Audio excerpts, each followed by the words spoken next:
Nikukaribishe mpendwa mtazamaji katika sehemu ya 6 ya unabii wa siku za mwisho. Katika sehemu ya 5 tujifunza kwa habari ya njaa. Tukasema kuna aina mbili ya njaa ambapo Yesu alikuwa anaeleza katika ile Mathayo 24. Kulikuwa na njaa ya chakula, lakini kuna njaa ya neno la Mungu. Tuliona njaa ya neno la Mungu itakavyokuwa. Leo tuone njaa ya chakula. Baada ya kuona aina ya kwanza ya njaa, leo tunaendelea njaa ya pili katika ile Mathayo 24 mstari wa 7. Lugha ya Kiingereza ina maneno mawili kutaja njaa, yani hunger kwa maana tumbo kukosa chakula, na neno famine au famine kwa maana ya ukosefu wa chakula uliopitiliza.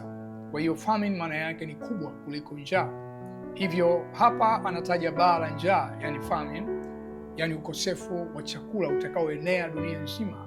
Na sababu zinazopelekea kuenea kwa njaa hii nyakati za mwisho ni mazao kutokuzaa, lakini pia vita, umaskini, sera mbovu. Hivyo ni matokeo ya nini? Nini matokeo yake? Yanakuwa ni watu kuwa na kukosa chakula, ile hali ya kukosa chakula. Wakati mwingine tunakuwa na vitu kama utapiamlo, kunakuwa na njaa, lakini kunakuwa na magonjwa na vifo kuongezeka.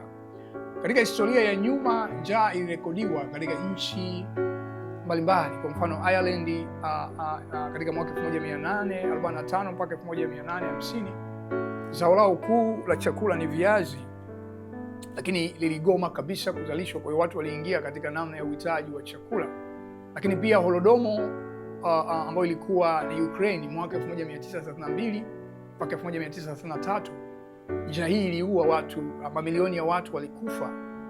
Na njaa nyingine ilikuwa mwaka 1959 mpaka 1961 China. Nasemekana zaidi ya watu milioni 30 walikufa kwa njaa. Afrika nako katika nchi za Somalia, Ethiopia pamoja na Msumbiji, nako njaa ilionekana kushamiri sana. Sasa njaa inatajwa kwa ukubwa katika kitabu cha Ufunuo, ile sura ya 3 mstari wa 5 mpaka wa 6. Tunamuona farasi watatu mweusi akiachiliwa katika muhuri ya 3, naye aliyempanda ana mizani mkononi. Tangazo linatolewa na mwenye uhai mmojawapo, kibaba cha ngano kwa nusu rupia, yani chakula hakitapatikana tena kwa wingi wake, bali kwa uchache, tena kwa kupimiwa kwa bei ya juu. Japo tangazo hili inatolewa tahadhari kwamba usidhuru mafuta wala divai. Kwa maana ya mafuta, tafsiri yake ni yanatokana na mti wa mtini, na mtini Israeli inawakilishwa na mtini, lakini divai ambayo ni zabibu, kanisa linasimama katika nafasi hiyo.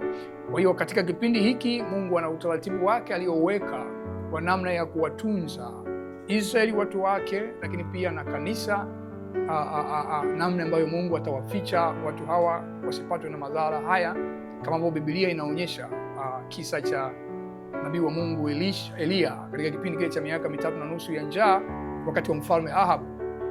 Lakini Eliya alilishwa katika nyumba ya mwanamke mjane Sarepta kwa miaka hiyo 3.5. Kumbuka tayari farasi wengine wawili tayari wameshaachiwa, farasi wa kwanza mweupe, lakini farasi mwekundu ambao wamekuja kwa ajili ya kuondoa amani. Kwa hiyo vita vinaendelea, njaa inatawala. Dunia ya sasa inakabiliwa na vita, mataifa mengi, na tunaona nchi nyingi, nchi kama ya Yemen na Afghanistan, Sudani, wanapopukutishwa kwa njaa kuliko vita yenyewe. Pendwa mtazamaji wangu, nikualike ili uhesabiwe katika divai au uhesabiwe katika mafuta, yani kanisa la Mungu. Hii inawezekana tu kwa kumuita Yesu Kristo, kwa sababu haya yaliyonenwa lazima yatatimia. Yemen ilikuwa ni pazuri sana, lakini hali yake ni mbaya.